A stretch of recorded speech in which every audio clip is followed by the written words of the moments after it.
the lower third on Fox when they were doing this story was Zuckerberg bends the knee. Should we believe him?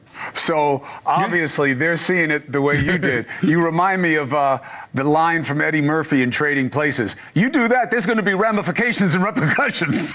That's what Trump was saying to Zuckerberg about putting all that money in Democrat pockets. That's why he put your boy Dana White on the board.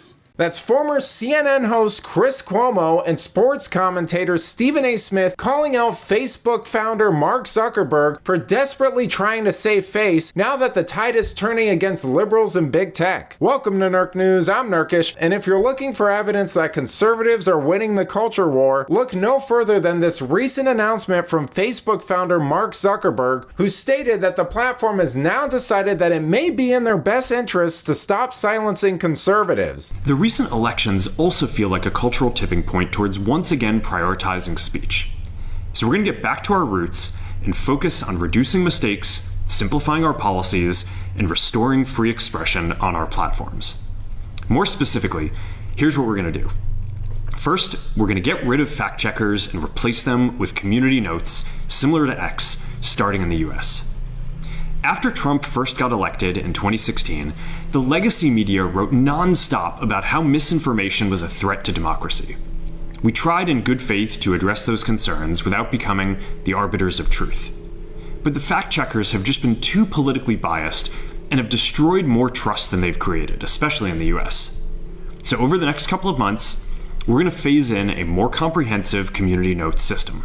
Now, it's no secret that Zuckerberg has been slowly trying to rehabilitate his image to become less lizard person-y. In the past year alone, he's repeatedly said positive things about Trump, changed his hair and clothing, and according to X, even hired a Republican strategist and PR firm to make himself and his company more appealing to the right. And the reason for this is pretty obvious, but in case you forgot, here he is talking about who some of Facebook's fact checkers actually were. I mean, basically the background here is the FBI, I think, basically came to us, some folks on our team, and was like, hey, just so you know, like, you should be on high alert. We thought that there was a lot of Russian propaganda in the 2016 election. We have it on notice that basically there's about to be some kind of dump of that's similar to that. So just be vigilant. Yeah, I don't want our company to decide what's misinformation and what's not. So when we work with third parties and basically let different organizations do that. Now, naturally, Zuckerberg's 180 has caused quite a stir in legacy and new media, with the latter calling him a dishonest phony and hypocrite who's trying to capitalize on the recent cultural shift taking place following Trump's massive victory. He doesn't acknowledge there's no acknowledgement that he did something wrong or that he's changed his mind on this. It's kind of this just vague, like, oh, I created this to give people a voice. And a lot of people think this stuff went too far. And like, I mean, you know, I would think if you're going to reverse that, it would also come along with like an apology and some admission of what you were a part of. You know, he says he created the site to give people a voice. You robbed your fellow Americans of their voice in a very important, crucial point in American history. You're saying, I remember all of this. I remember how you came at me. I remember how you tried to backdoor me and you helped to facilitate booting me out of office. Well, now I'm back in power. And not only am I back in power, I got my man Elon Musk with me, your competition over at X. So all of a sudden you're looking at Mark Zuckerberg and you clearly see him, essentially, figuratively speaking, on his knees trying to make amends for some errors that he has made, because the one thing we know that Trump has mastered in terms of its definition as a dictionary is retribution and reciprocation. Why did Trudeau resign? Or why is he planning to resign? Because Trump won. Why is Mark Zuckerberg donating to the Trump inaugural fund? Why is Mark Zuckerberg changing the policies to stop punishing conservatives? Because Trump won. And he didn't just win an electoral college landslide, he won the popular vote.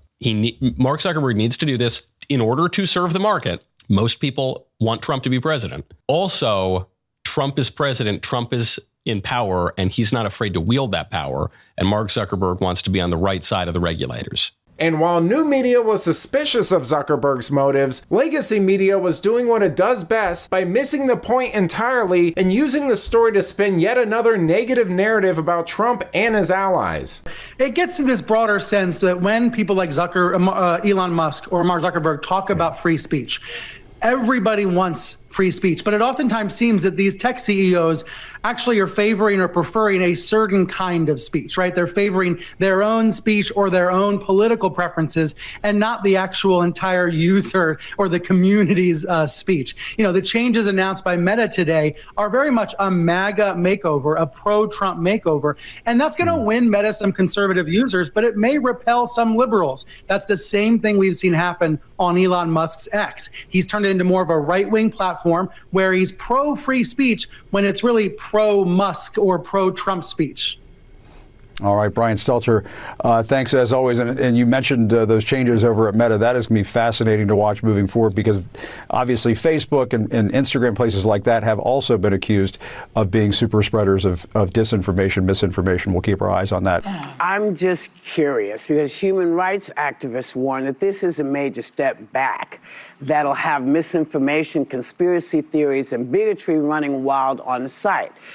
My question is, when did fact-checking become a bad thing? Since Donald Trump became president. You know, this guy Zuckerberg, I saw the movie, wasn't it Social Network? Yeah. Yes. Where he says basically, I'm creating Facebook so people have a community, so that people can talk to each other. All of a sudden, it's become this big thing about, and a big lying machine that's going on. Yeah. And, you know, the wokeness is what is at the bottom of it. Well, there you go. It's no surprise that networks and shows like that are going belly up. Zuckerberg basically admitted that the FBI interfered with his platform, and we have confirmations of stories like the Hunter Biden laptop being suppressed, as well as other controversial topics related to COVID and Democrats' radical progressive agenda. Yet CNN and the rest of establishment media thinks fact checkers are unbiased because they have the word fact in their name. Sorry, but the days of America's blindly buying that sort of stuff are quickly fading away, and soon enough these political hacks will be out on their rears. But let me know what you think. Is Zuckerberg's move a good or bad thing? Is he being honest or opportunistic? Let me know in the comments, and if you enjoyed this video, please give it a like and subscribe to the channel. That stuff really does help us out. Until then, this has been Nerk News. Thanks for watching. Bye!